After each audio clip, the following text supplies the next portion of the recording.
A ghost story that sounds completely unbelievable, but is entirely true.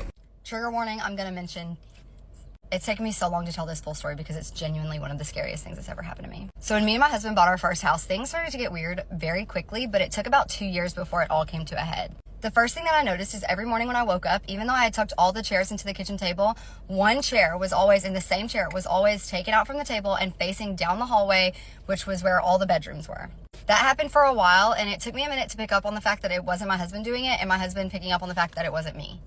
Then I started to walk down the hallway like at night, and I would see the chair facing me, and nobody's sitting in it, but in the reflection of the like window right beside the table, there was always an old man sitting in the chair. I didn't think anything of it because he didn't seem to creep me out, like timelines passing, whatever. Then one night I'm having a dream, a sleep paralysis dream. So I'm like awake, but not really. And I see a shadow, a very tall, like 8 foot, very skinny shadow standing and leaning over my husband like this. He's sleeping. The next morning when my husband wakes up, I told him like, I saw the craziest thing standing over you. I don't mean to scare you, but I saw something. And he was like, stop, because I had a dream that I opened my eyes and there was nothing but like black staring at me. And then I told him what I saw.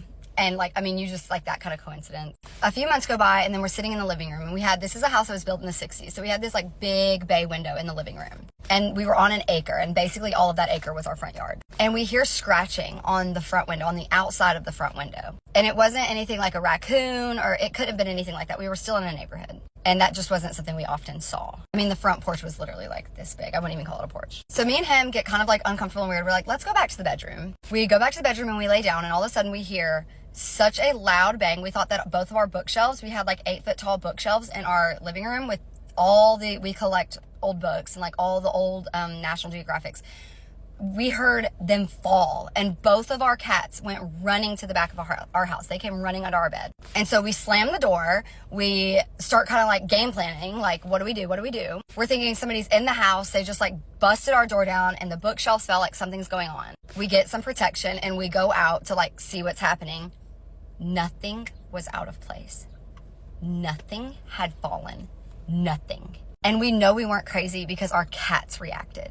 Then I had a baby and I brought her home, and babies always stare and do weird stuff. But one of my first viral videos was her staring behind me like this. I had her on my knees and she was looking behind me, and she's laughing and playing with something behind me. And as I pan the camera, you see white movement like right here. The video's on TikTok, so we can find it. I would say about a month after that, I was rocking her in her room at night. I was fully awake. I was not dreaming. I was not sleepy. Like, I'm full mom mode. I'm up. Her bedroom looked all the way down the hallway where that chair is facing me, as it has for the last 2 years that we lived there. And as I look up into the hallway, I see facing the corner, like looking into my bedroom, because her room's here and my bedroom's like here. So standing, looking into my bedroom where I'm in her bedroom, is a full-on hooved, extremely tall, horned. I immediately start praying. I immediately out loud start praying. And of course, this is at 3 a.m. So the next morning, I tell my husband, I saw something crazy. I'm getting out of here. And he said that he looked over on the monitor at about 3 a.m. and he saw something moving around in the bedroom. Mind you, this is when I was rocking her, and the monitor does not face the rocking chair. So I loaded up my baby. We went to a Catholic church, and I got christened. I got a christened cross, a christened blessing. I filled up a whole water bottle and 2 little Tupperware things of holy water. I had an entire, like, the cross hanging on the entryway of our house. I walked around. I had one of my Catholic friends come over and bless our home. I walked around dousing holy water and praying over the entire house. I bathed my daughter in holy water. I bathed her in holy water. That's how much holy water I got. They probably thought that I was insane. And then every night before bed, I would bless her head, and I would bless every single one of, like, me and my husband and every doorway in our house. After that, we never had another incident. To this day, it's one of the scariest things that has ever happened to me, and I still carry that cross around. It's about this big, but it comes with us no matter where we live, and it's always over the entryway that leads to our bedrooms. Want to get creeped out? This is the story of someone who did the 11-mile drive ritual. My favorite paranormal podcast did an episode on paranormal games. One of these games was the 11-mile drive ritual. The motivation is a wish. You know, wish upon a star, wish comes true. But this game seemed a lot darker, like you're risking something. It scared me, but I thought maybe this is just a kid's game, meant to freak teenagers out, and something to laugh about later. I'm not so sure what this game is all about now that I've experienced it myself. To explain the feeling you get when you arrive at the 11-mile road, it doesn't feel like a game. It feels as if you're about to make a sacrifice. It feels like a ritual. Now, I'll explain mile by mile what I experienced on the 11-mile drive. Mile 1. It took me about 15 to 20 minutes of feeling absolutely nothing before all of a sudden I had this overwhelming feeling that I was there. At that point, I was at a sharp turn in the middle of the woods, and I knew that when I turned that corner, that was it. The ritual would start.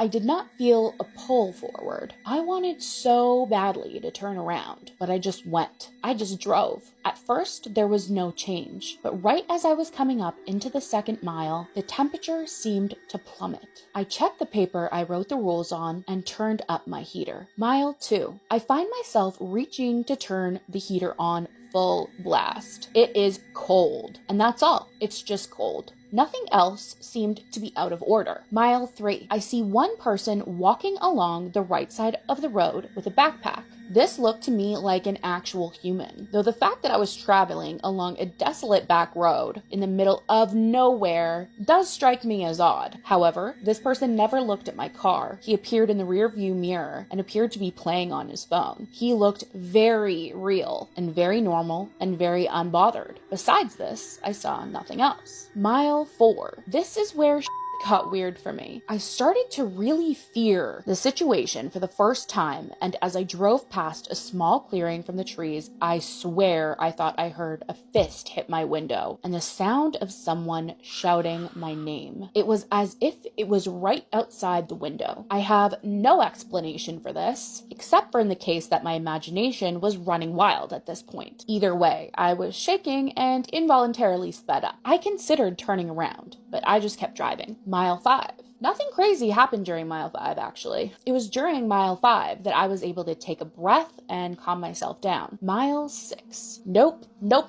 I will never. My headlights shut off a total of 3 times. I slowed down, but did not stop. This road was so curvy, and it was the worst time for my headlights to fuck up. The last time they went off, I actually thought they had burned out. They must have been off for at least a minute straight. I barely saw anything, just the yellow double lines, and I went with that. I almost had to stop when I thought I could see someone standing in the middle of the road, but at the last second, my lights came on, and at that same moment, my radio started blasting an AM channel. This is said to happen, but I don't know if I possibly hit a button on my steering wheel. I forgot I wasn't supposed to turn off the radio, and I turned it off. I wonder if this affected the rest of the trip. Mile 7, nothing happens. I just drive and hear something hit my car, an acorn or something, I assume. Mile 8, nothing happens. But I'm scared at this point, and I have tears in my eyes. The fear is so intense, and I feel as though I am being intently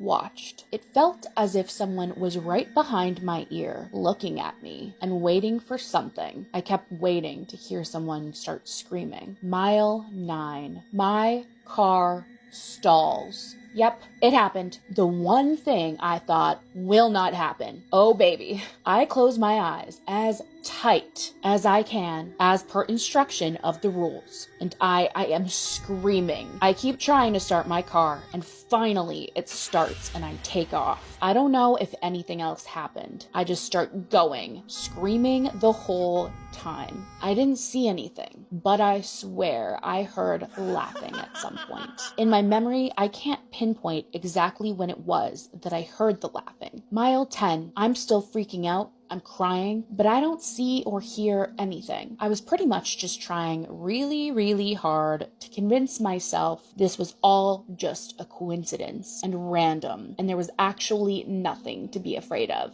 Mile 11, I see a red light, but like a literal traffic light. Still, I close my eyes because I'm honestly not sure if this counts. I keep my eyes closed until I can see the red glow behind my eyelids. I stop and I only stopped because I felt like I was supposed to. When I opened my eyes, I felt like I hadn't experienced any fear, like I hadn't heard or seen anything. I felt fine, if not great. It was so strange. I closed my eyes, made my wish, and as it wasn't a physical thing, I immediately turned my phone on and routed myself home. It's been just about 18 hours since, but I'm still waiting to see what happens. So, was it my imagination? Was it all a coincidence? I don't know. Maybe. I'll let you know if my wish comes true. Let me know what you guys thought of that one, and let me know if you want me to look into if he made any updates on this. Anyways, that's it for this one. See you next time. I like to play a little game at home called Refrigerator Jenga, where I try to remove something from the very back without moving any of the items cluttered in front of it. And it's fun because if I win, I get my item and I feel proud of myself. And if I lose, I spend 40 minutes cleaning up marinara and broken glass off the floor. This video is your sign to stop being so curious, because one day that curiosity will get you in big trouble. It all started when a guy who was a business traveler found a hotel and he decided to spend the night there. So he entered the building and everything seemed normal. I mean, the hotel looked nice, and then the receptionist came. And when the receptionist came, he told the guy that almost every room in the hotel is empty, so he can pick any room he wants. This is where the guy chose the room in the 3rd floor because he wanted a nice view, but here everything changes. Because when the receptionist heard that he wanted to go to the 3rd floor, his face basically went from to... Yes, it seemed like the receptionist didn't want the guy to go to the 3rd floor for some reason. He even tried to convince him to not go. You know, he said something like, the 3rd floor, I'm not sure, sir, because, you know, some rooms in that specific floor are under renovation, so it's recommended to not go there. And when the guy heard that, he was confused. He was like, sorry, sir, but renovations at night? Yeah, bro, give me the key. It's because, okay, listen. You can go, even though it's not recommended. You can go to the 3rd floor. I'll give you the key. But whatever you do, do not go to that room at the end of the hallway. Like I told you, that room is under renovation. And, you know, we don't want problems, so please don't go there. Yeah, understood. I mean, no, why would I go there? Just give me the key so I can go to my room and sleep. That's it. I promise you I'm not going. Now, the receptionist gave him the key and told him that his room is the first room that he sees once the elevator opens. See, those were some clear instructions, but you see, the guy was not planning on that. He wanted to see the renovations going at the end of the hallway. So the elevator doors opened, and this was supposed to be his room, but you see, the guy kept walking forward. Kept walking in that hallway until the end of it, where he saw these 2 doors. And behind these doors, there is actually some noise. Oh, this is where the guy told himself, okay, this is getting weird. I mean, these renovations he's talking about are too loud. I mean, I can hear some people talking, a bunch of people. Hold on, let's try with this door. He decided to knock on this door first, then he waited a short period of time. Nobody responded. This is where he tried to open it. When he tried to open it, surprise, nothing happened. The door was closed. This is where the guy decided to try with the 2nd door here, and this time he was like, I'm not knocking again and waiting for too long. I will just open the door. He also told himself that if it's really renovation, that it shouldn't be that private, so he decided to open the door. So when he tried to open the door, he was surprised that this time the door actually opened and it made a lot of noise. You know when you try to open the door and it goes like, ah? Yes, he was trying to be sneaky this whole time, but the door made so much noise, he definitely got the attention of the people inside. Oh, this is where the guy panicked and he was like, okay, should I peep and say sorry? Yeah, I will probably do that. I'm sorry for... Once he took a look over that door, this is what he saw. He saw a cult doing a demonic ritual. Yes, he saw a whole bunch of people regrouped together, dressed in black robes, and looking at him like... This is where the guy understood that if he doesn't close the door and run for his life right now, then he's about to be the next sacrifice. This is where the adrenaline kicked in. The guy closed the door and he started running for his life. Kept running in that hallway, and each time he was looking behind him to see if they were following him. Luckily they wasn't, but he was running anyways. The guy's survival instincts reached their peak, okay? He was like, I'm not taking the elevator, it will take too long, I'm taking the stairs. He went down the 3 floors in 20 seconds, like it was nothing. And when he made it to the exit, he realized that the receptionist is not even here anymore. When the guy saw that, he was like, oh my god, bro, where is he? My refund, bro. Didn't even use the room. Oh my god, let's go. So while running for his life, the guy left the hotel, but he decided to come back tomorrow. Yup, that's what he did. If you're asking yourself, why the hell did he come back? Wasn't he running for his life yesterday? Well, here's what he said. He basically told himself that, look, whatever cult, demonic, ritual, sacrifices, that shit was scary last night, okay? Today is daytime. They better give me my money. He also wanted to give back the key to the room because he still has it. When he decided to come back, he was surprised. The whole building was crawling with police and it was under investigation. This is where the guy told himself, okay, you know what? You know the money? They can keep it. They're probably in jail anyways, so we both can have it. The key? Never had it, okay? I'm not getting in trouble. GG's. 82% of CIA agents are men, which is crazy to me because one time I used a guy's public Venmo transaction history and his Twitter likes to figure out that he was also seeing a girl across the country. And I just don't believe a man could do that. Are y'all ready for your scary bedtime story? This one was sent to me by a follower and it's a little bit shorter than the rest of the ones that I usually tell, but it creeped me out pretty bad, so I have to share it. So Lola lives in the woods, and a couple of years ago she was having a sleepover at her house with a few of her friends. She has this really big couch, so two of her friends were asleep on one end of the couch and her and another one of her friends was asleep on the other end of the couch. At around midnight, Lola woke up randomly, like a split second before she heard this blood-curdling scream. Sounded like a woman being hurt. She jumped up along with her friend that was laying next to her, but their other two friends on the other end of the couch stayed sleeping like they didn't hear anything. They were dead asleep. They weren't moving at all. Lola and the friend who did wake up was trying to figure out where the scream was coming from. TV was off.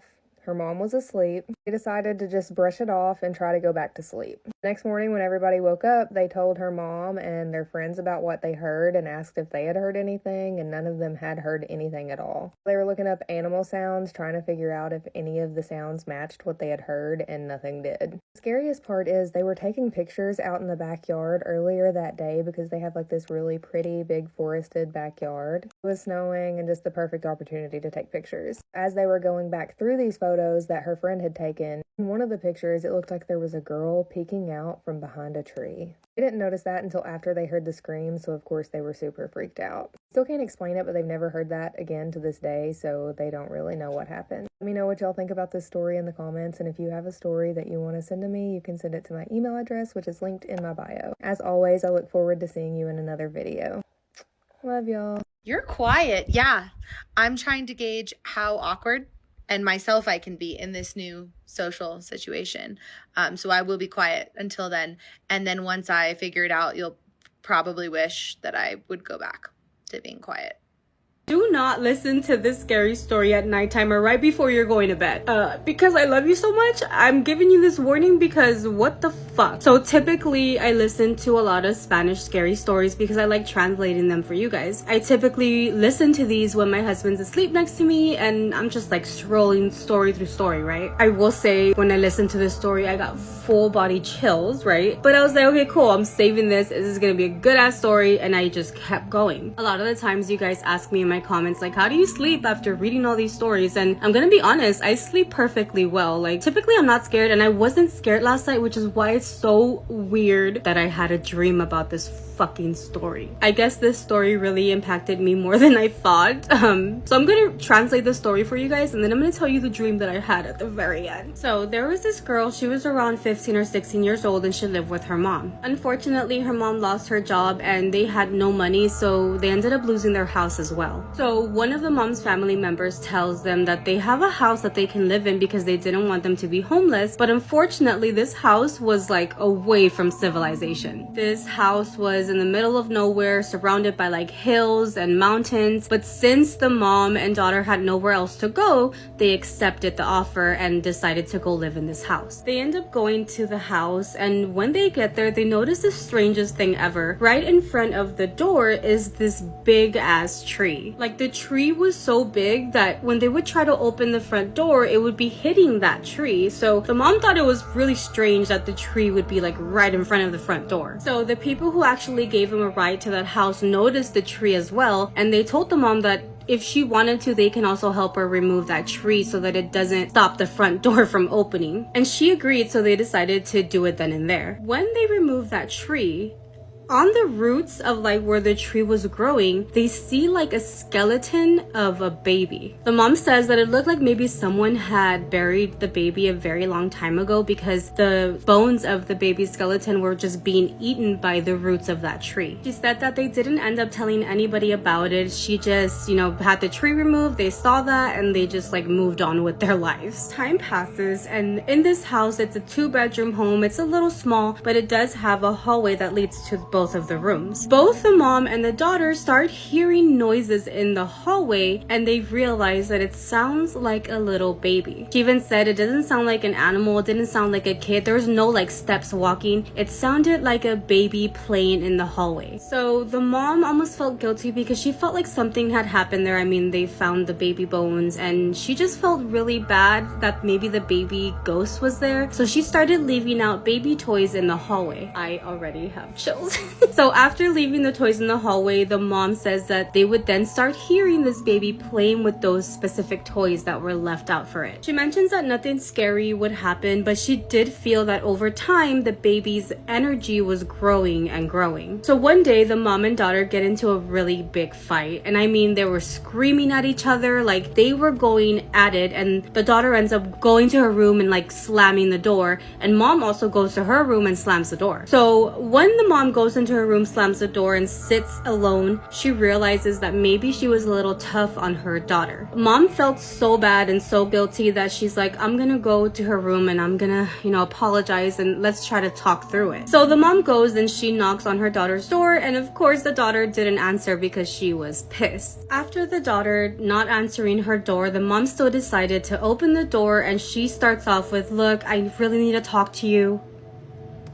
And then she stays silent. The daughter was laying on her bed and she was like, what? That's when the mom was like, get up and come with me. And the daughter's like, what? And the mom's like, get up and come with me. The daughter's like, I thought you wanted to talk to me. And she goes, shut up, get up and come with me. So once the daughter realizes that something is going on because the mom was really seriously telling her to get up, she gets up. Her mom grabs her by the hand, they leave her bedroom, close her bedroom door, and the mom takes her back to her own room. So the mom explains that when she opened her daughter's door and told her, I need to talk to you, she looks at her daughter that's laying on the bed, and she sees a baby on top of her daughter's chest.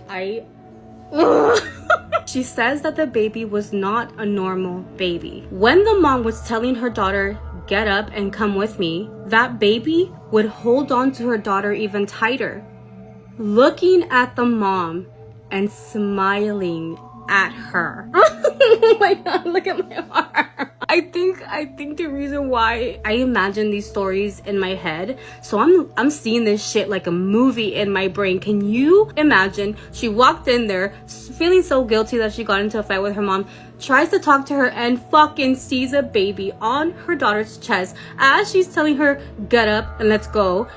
Baby hugs her daughter tighter while looking at her smiling. They left that house that night and never looked back, didn't go back to investigate, didn't want to know what the fuck happened there, because at that point it wasn't just a little innocent baby ghost, because she saw a baby, but it was not a normal looking baby. Now for my dream. So in my dream, I'm laying in bed. Leave it to me to take naps in my dream too. And next to me is one of my exes, because my dream wasn't scary enough. And in my dream, I'm waking up because I'm feeling something crawling up my body. And when this thing finally gets to the very top, I see a scary looking baby with fucking crazy teeth. And you know how like in your dreams you can't fight, it's like slow motion? Well, as soon as I saw that face, my hand was like trying to push it away. I mean, the baby was like biting my hand, and I was like, what do I do? Because I'm moving so slowly. I was pushing that baby towards my ex, who was still asleep, because what the fuck, take him, not me. But this baby wouldn't give up. It kept trying to come at me, and to the point where I'm slowly moving my fucking head away. It doesn't sound as scary, but like it was fucked up in my dream. Okay, so the baby's still crawling, and once it's like face to face to me, I guess it like I got so spooked that I woke myself up. All it had to do was go to my ex, like, why the fuck would you want me? But no, I got really scared. I woke up and I was like, what the fuck was I dreaming about right now? Anyway, I hope you don't have dreams about this story. I'm sorry, but why the f are we taking taxes out of the paychecks of 15 to 17-year-olds when they are not allowed to vote? Is that not the definition of taxation without representation? Snacks in hand, the vibe is set, and once I start, you won't forget. Don't eat too much, because you gotta stay fine, but come on, bestie, it's story time! My mic might sound a little off because I'm using this iPhone 11. If you know, you know. Now, before I start, I just want to genuinely take the time out and tell you guys how much I love you. Like, y'all don't understand. When I call y'all my besties, I'm not joking. Y'all are really my besties, and I genuinely, like, the support, like, where I am now and where I'm going is really all because of y'all. I don't post too much of what I'm up to on this TikTok, but on my Instagram I do, so if you follow me on there, you'll see. Ultimately, none of that is possible without y'all. And I hope we get to stay besties forever and ever. Love making y'all get fat.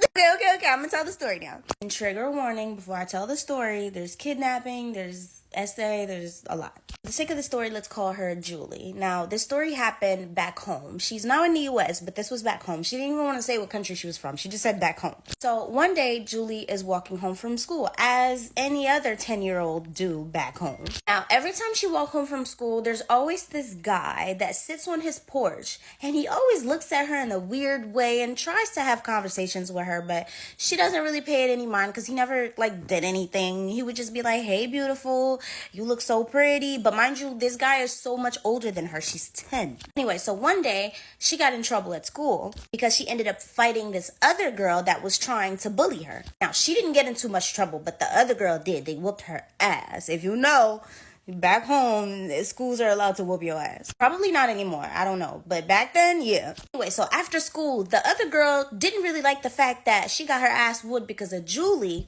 And so the other girl, let's call her Marsha. So Marsha starts following Julie home, like trying to get her to fight again, And Julie is like, bro, leave me alone. I don't want to fight you. As this is happening, she walks past like the front of that guy's house, and the guy notices. And, you know, he knows her. He sees her walking home from school every day. So he steps in between them and basically is like, what is going on? And Julie's like, this girl's trying to bully me. She's trying to get me to fight her, and I don't want to fight. The guy's like, hold on, go in my house real quick. Like, I'll talk to her. I'll calm her down. And that's exactly what happened. Like, Julie, within the moment, like, not thinking like, I'm about to go into this house, this guy's house. She's just thinking like, I don't want to fight right now. I want to get away from this girl because she keeps trying to bully me. So she goes in his house. She didn't go all the way in. She just like stood inside, but like by the door to watch everything that's happening. And so the guy is like scolding the other girl, scolding her, and then she leaves, right? At this point, Julie is crying, so the guy starts walking back to his porch, and Julie starts to like try to walk back out, but the guy's like, hey, are you okay? Like, you're crying, like, you need to calm down. Do you need some water? Julie's like, no, I really just want to get home. And so he's like, nah, let's go get some water. So he kind of like fast walks to the door, so she don't really get out all the way. And so he gets in, and he closes the door and locks it behind her. At that point, a really bad feeling hit Julie. She's like, oh, I gotta get out of here. Julie's like, no, I'm sorry, like, it's okay, like, I don't need some water, I just want to get home to my parents so I can tell them what happened. She kind of like speeds walks to the door, except the door is locked and she cannot open it. It's okay, just have a seat. I just made dinner. You can have some. Julie's like, no thanks. Like, I'm okay. And then the guy switches his attitude instantly and told her to sit the fuck down. Obviously, she's terrified, so she sits down. At that point, she's really crying because she realizes what's happening, right? He's like, I'm gonna make you some food and you're gonna eat it. Julie's like, but I'm not hungry. And so he pulls out a knife on her and tells her, I'm gonna make you some food and you're going to eat it, right? And at that point, Julie is like begging, pleading for her life. Like, I'm sorry, like, please just let me go. Like, I just want to go home. He's like, no, sit down and you're gonna eat this food. So Julie starts praying in her head, like, how did I get myself into this? She can't really make a run for it because his windows were weird. It's not like a window that you could go through, and the door is locked. He seems pretty confident to leave her on that chair knowing that she can't escape. And he goes to his kitchen and starts making her some food. As Julie's sitting there praying, like in her heart, pleading and begging him to let her go home, there's a hard ass banging on his door, like his front door. It's like boom, boom, boom, boom. So that makes him stop in his tracks. He's like, oh shit. And so he goes to the door. The doors back home didn't have a peephole, but he just like was like, who is it? But he heard nothing. He's like, who is it? But he heard nothing. And so he goes to the side to try to look through the window to see if there's somebody at the door, but no one is there. I don't care if it's still August. School is officially over, therefore it is spooky season. So I'm gonna tell you a spooky story. This is true and this happened to me. So you're gonna need a little bit of context before I jump right into the story. My grandparents on my mother's side live out in the country in Oklahoma. When I was younger, we would go out there and visit them frequently, at least once a year. This particular time, we're going to visit them. I can't remember exactly how old I was. I want to say I was like 10, somewhere between the ages of like 8 and 11. So we go up there for a small family, like close family reunion type of thing. I should also mention that this house is old. If that wasn't already obvious, this house is old. It's old as my grandparents. It's older than them. So at this reunion, everyone's outside. They're grilling, barbecuing, sitting, chit-chatting, talking, whatever. It was starting to get a little bit chilly, so I was like, I'm gonna go inside and get a jacket and I'll be right back. So I run inside. Mind you, nobody else is inside the house. Everybody's outside getting their barbecue on, okay? I run inside, up the stairs to my room to grab a jacket. In this room, there's the closet, and then next to the closet right here is a little door for a crawl space. I grab my jacket, I turn around, the crawl space is open. The door is cracked open. I'm like, oh, okay, let me just go and close that really quick. I go over, I open it a little bit because I'm like, what's in there? Not expecting there to be anything in there. I open it, and there's a staircase. A long staircase going up. So what does 10-year-old me do? I go up the staircase. Something was just speaking to me, telling me that this door was open for a reason and that I'm supposed to go up in here. So I get to the top, there's another door. I open the door into this grand hallway. It's like white and gold marble columns, but it's a long hallway. And there's a bunch of doors going down, and then another door at the very end.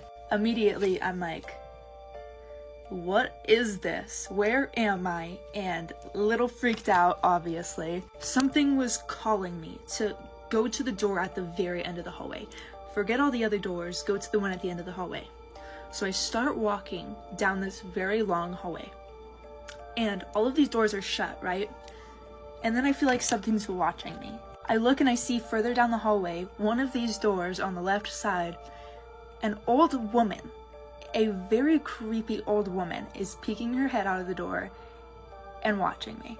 And then I would see her pop out of a different door and be looking at me, and then a different door and then be looking at me as I kept progressing down the hallway.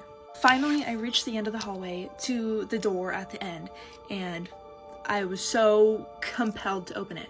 So I opened it, and I left the door open. When I entered the room, I left the door open, okay? And it's a complete change of environment. The hallway was just white and gold, marble columns, like very clean, very, I don't know, elegant. Walk into this room, it's like your basic old dusty attic. Boxes, spider webs, it's dark, creaky wood. And there's a circular window across from me at the other end of the room. The same exact circular window that you can see from the front yard where everyone is outside. So I walk over, I look out the window, and I can see everybody down there, but it's like there's a weird filter over it, where it's in like black and white, and they're all skeletons. Everyone's there, moving around like normal, grilling, laughing, playing, but they're skeletons.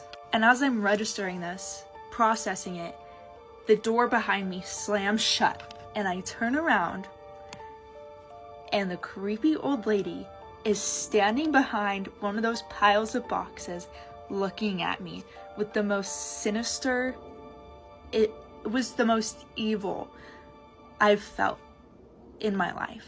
I ran faster than I've ever ran in my entire life. Out of that room, back down the hall. I did not look back a single time. Back out the original door, back down the staircase, and I shut the crawl space door behind me.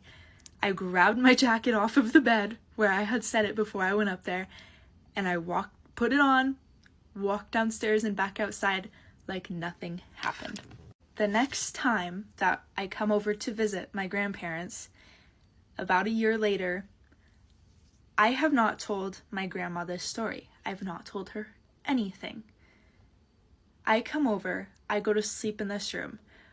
I'm already a little bit apprehensive about it because of the previous events. I step into the room and I see that the crawl space is now boarded and nailed shut with blankets over it as well. They boarded that up. And then just recently, a couple years ago, I actually told my grandma about this, and all she does is go, yeah.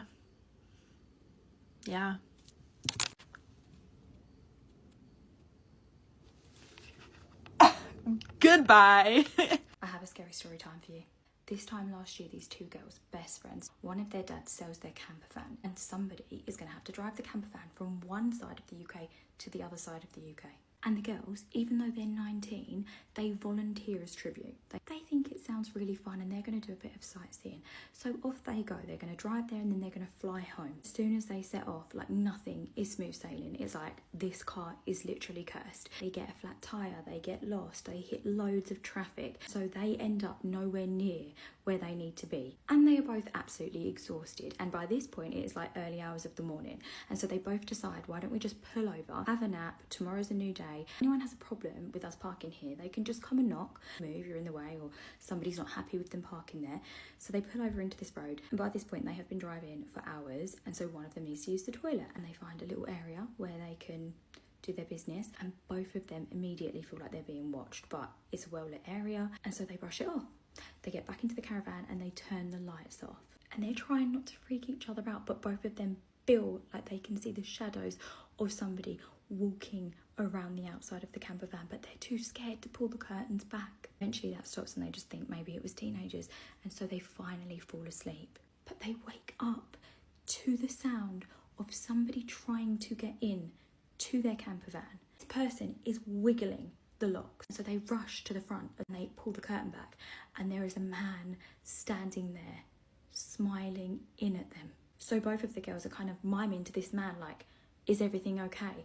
And this guy, he doesn't even reply to them. He's just smiling at them, wiggling the door handle, trying to tell themselves that it's probably just like a disgruntled resident and they don't want this camper van parked outside their house. Look at their phones and they have no signal. So they start to scream at the man to leave them alone, but he doesn't. He just takes a step back from the camper van, so he's like a metre away. He just stands there staring and smiling, and they're so freaked out they try and start the van, but it won't start, and they can't make any calls to any family because they've got no signal. So eventually they get so freaked out that they actually call the police, and the police tell them, whatever you do, don't get out of the car, he can't get into you, just stay in there, we're going to be there soon. But this guy, he doesn't seem bothered at all, that he can fully see and probably hear that the girls are on the phone to the police. He just stays there, tapping his fingers, giggling at the girls. Eventually, when he can hear the sirens, he just drops whatever he's holding and he runs off. And the police never find him, but they do find a knife. And that's what he was dragging around the outside edge of the camper van. No idea if that's true. It seems very dramatic, but I really enjoyed reading it. It scared me, so I thought I needed to tell it here. Day 6 of 31 Days of Scary Stories, and this one terrifies me because it can happen to any single one of us at any moment. It's a real life horror story.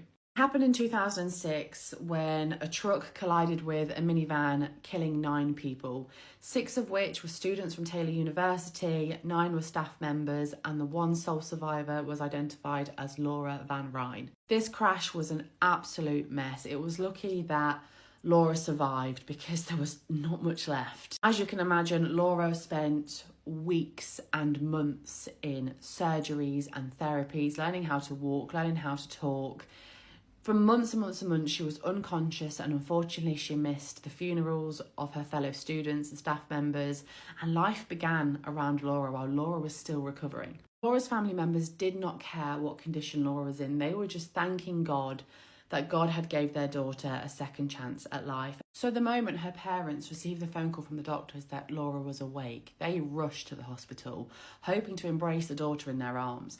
But instead, their daughter Laura looked at them like they were strangers. They were taken aback, but the doctors reassured them, Laura's been through a lot. It's going to take her some time. Doctors encouraged Laura's family to bring items of Laura's childhood to hopefully bring back a memory, to play music that she used to like, to show her photos. Their family did this, and still Laura wasn't making the recovery doctors expected. Laura constantly didn't want to be around her family. She looked at her parents like they were strangers, and she kept on telling nurses, these aren't my parents. These are false parents. They're not mine. There was somebody in Laura's family that started to have doubts, but she felt so guilty that she didn't really ever share them with anyone. Laura and her sister were best friends, and when Laura's sister came to visit, she looked at Laura thinking, were her eyes really this blue? That hairstyle, Laura didn't have that. Laura had highlights just a few months ago. Her eyebrows aren't that shape, and why didn't she tell me that she had her belly pierced? Like, these are things that sisters tell each other. And Laura told her sister everything. But Laura's sister kept quiet because she was still just thanking God that her sister was alive. When Laura's boyfriend looked at her, he didn't recognise her. But the doctor said it could just be from all the bandages and the bruising. She's just recovering. Some of Laura's friends also didn't recognise her, and her roommate. And again, they just felt guilty. Will their friend ever look the same again? Laura started to receive more specialised therapy in aid to bring the old Laura back. And this therapist did something different to other doctors. Rather than telling Laura who she was and what she should remember, she allowed Laura to tell her story. She started to tell the therapist about her life, who she missed, the name of her pets, the name of her friends, the state that she grew up, what she was studying in college, all of which weren't true to Laura. And then the therapist asked her the most important name. Please write down your name for me. And the name that Laura wrote down was Whitney Serac. When the therapist saw this name, she was in shock because Whitney Serac was a real person. But Whitney Serac died in the accident where Laura survived. Had Laura thought that she was Whitney? Or could doctors, therapists, and Laura's family have got it wrong? Surely not. Surely all these people couldn't have got it wrong. When the therapist raised her concerns, everybody had to fact check, and the first thing doctors did was look at historic dental records, and they confirmed that the survivor of the crash was not Laura Van Ryn, it was Whitney Serac. As you can imagine, Laura's family's life had completely turned upside down. Not only had they gone through the emotions of their daughter being a sole survivor, but now learning that their daughter had died. Also learning that they didn't recognise their daughter. They thought somebody else in front of them was their daughter. What blinded them? But Whitney's parents, on the other hand, it was like a gift from God. Their daughter had come back from the dead. This story is beyond terrifying because it could happen to any one of us. And what terrifies me the most is not being able to recognise your loved one. How are you just so blinded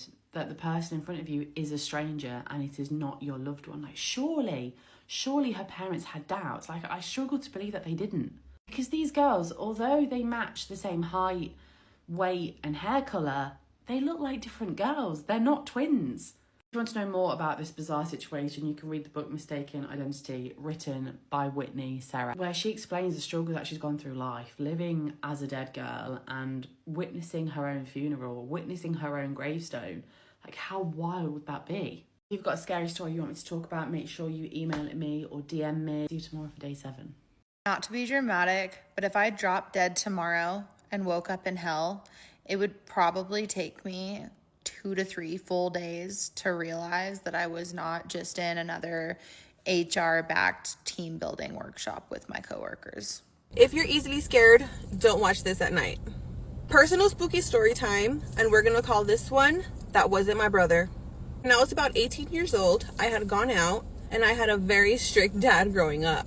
If you're Mexican or Hispanic, you know, my curfew was at midnight.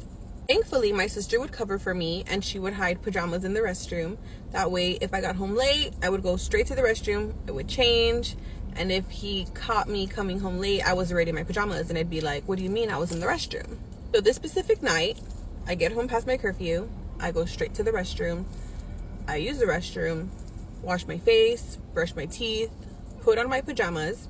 The way that our house is set up is a long hallway, restroom, my bedroom, my brother's bedroom. But as you're walking to the bedrooms, the living room is right here.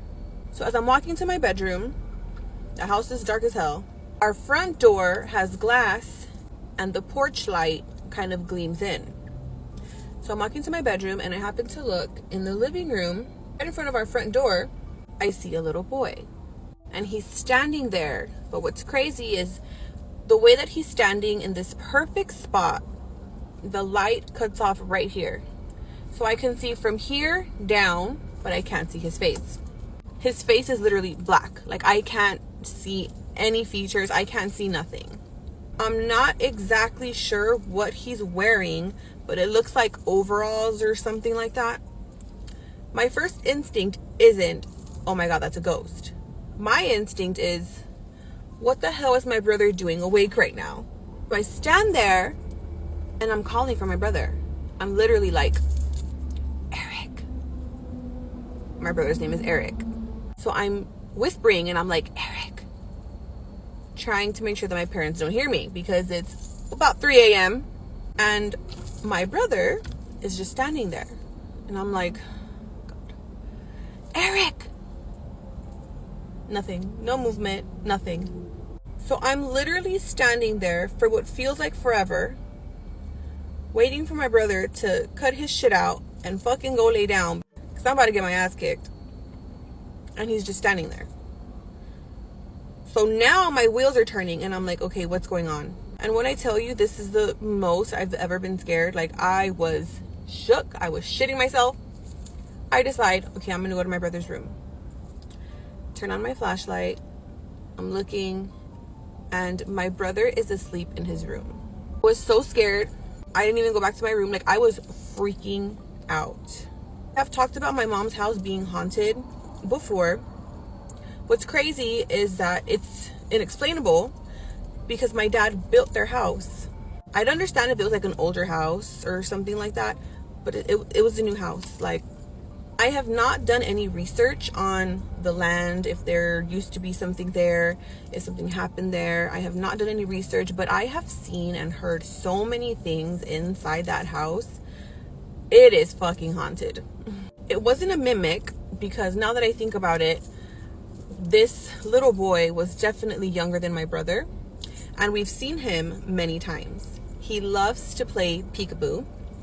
We have 2 living rooms in my parents' house, and my mom was always in the smaller living room in her recliner, and a wall separates both living rooms with a half moon, and she says that she'd be there in the morning and this is the wall and she could see the little boy like peeking,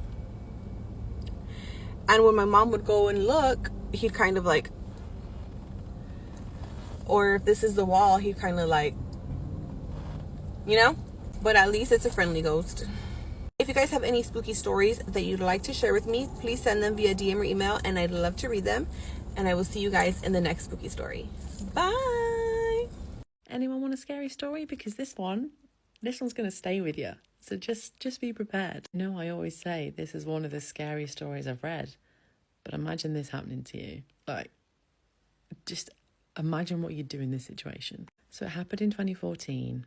And a man takes himself on an evening walk. He does this all the time, almost every night.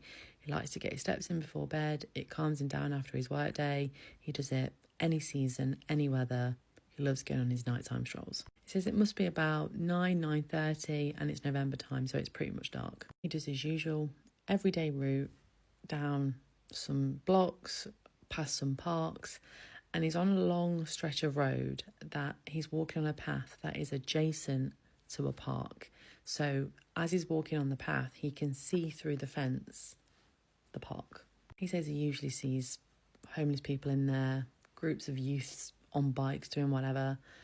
But this day, he notices something quite unusual. And at first, he thinks it's just some guy that's really drunk. But he notices a guy dancing on his own. Not like a little, boogie.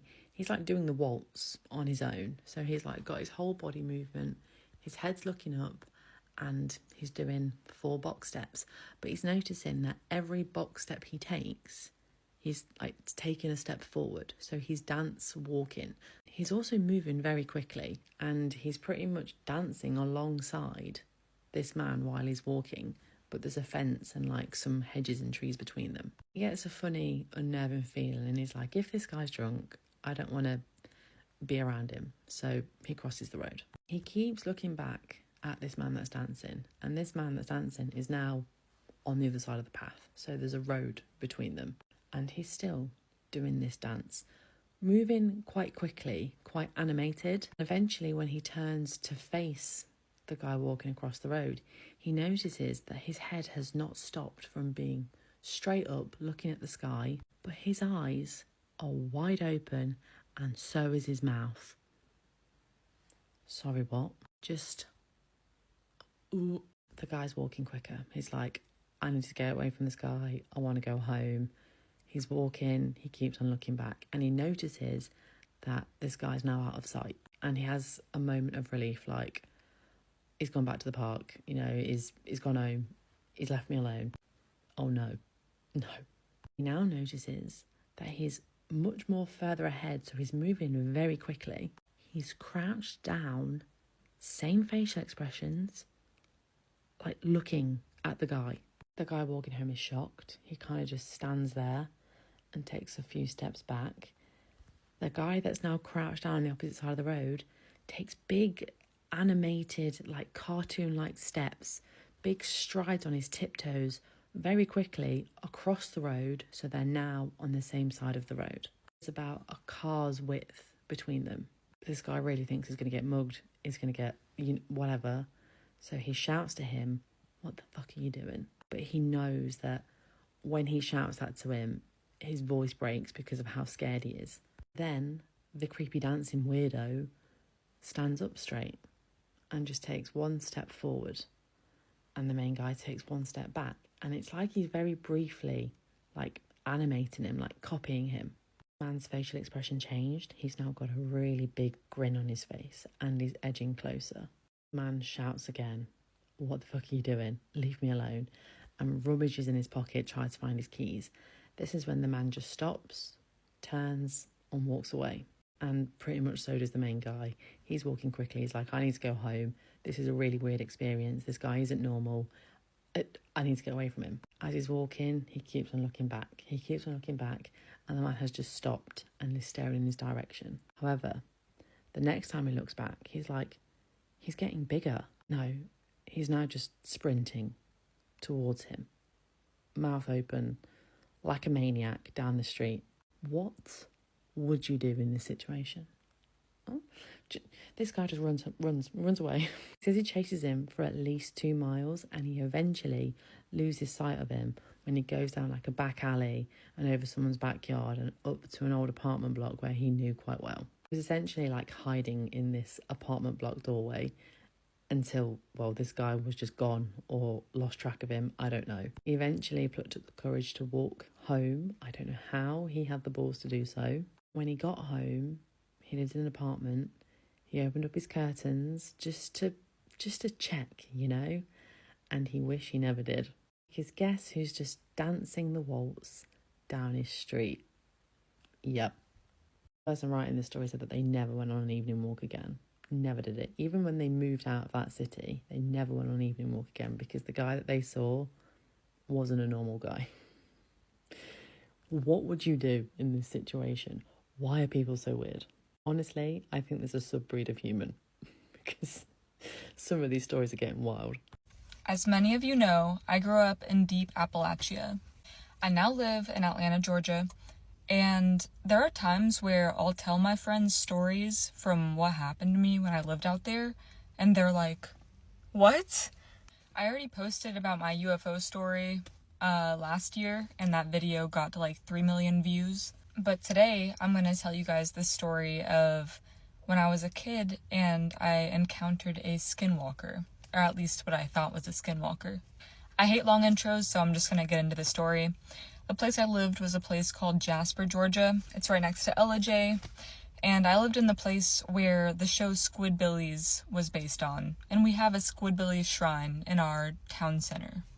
I had a friend that I would stay with pretty often, and her family owned a 300-acre farm.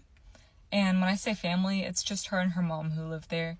And so they have like all these farm animals, and they have different parts of their land that you have to walk through trails in the woods to get through. Like, in order to get to one barn, you have to walk through the woods for like 10 minutes just to get there. So there was one day that I was sleeping over there, and we had been home alone all day. I was probably in 3rd grade when this happened. Some of you might ask why me and my friend were just like 2 3rd graders alone on this farm. And it was because my parents were getting a divorce, and so I needed a place to go, so I pretty much lived with this girl at the time. But back to the story. So my friend's mom was on the way home, but I guess there was like a lot of traffic, or she was running late or something. So she called my friend and she asked her if we could like go down to one of the barns and feed the horses before we went to bed. So at this point in time, it was probably like 8 o'clock. The sun was going down. It was about to be nighttime. You could still see the sun and the light when you're in the open field, but in the woods, it was like pretty dark. Like there was no sunlight. So my friend and I started walking through the pasture to the woods, and she had a flashlight with her. We got to the woods, she turned the flashlight on, and we started walking. We were walking for maybe like 3 or 4 minutes through these woods, so we're about halfway through the trail, and we're just talking about some shit and laughing. And then all of a sudden, my friend just stops talking, and like I was kind of just like looking at her, like as we were speaking. I wasn't really looking in front of me. And then she just like drops the flashlight and starts sprinting in the opposite direction, like back to the house. And so I was like, "You okay, Rebecca?" And because that was her name. And I turn and I see her sprinting, and the flashlight was just like on the floor in front of me. And I was like, "What the fuck?" So I turned back in front of me, and I just see like maybe like 10 feet away this gigantic like white figure. And I didn't look at it for long, but just like the sheer height of this thing, whatever the fuck it was, scared me so badly that I looked at it and immediately was like fight or flight mode. Like I felt danger. So right when I looked at it, I turned the other way and fucking booked it. I was running faster than I'd ever ran before. So fast that I passed my friend, and I was like running and pissing my pants at the same time. Like that's how fucking scary it was.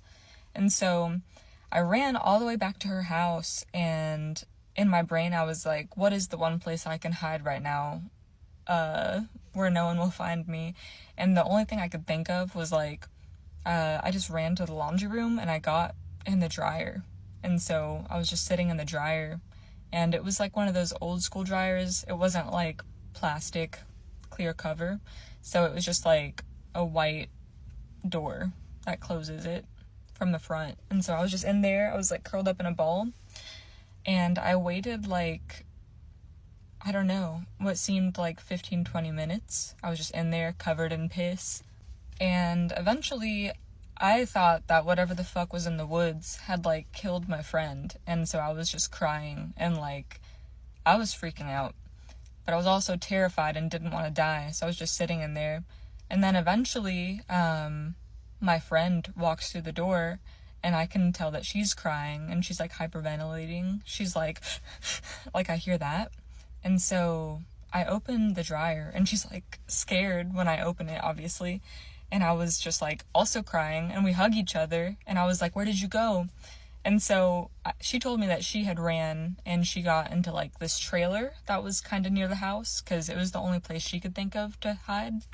And so we were both hiding, and I guess she just like mustered up the courage to run to the main house. And so we were both just like trying to explain what we saw and like put together whatever the fuck that was.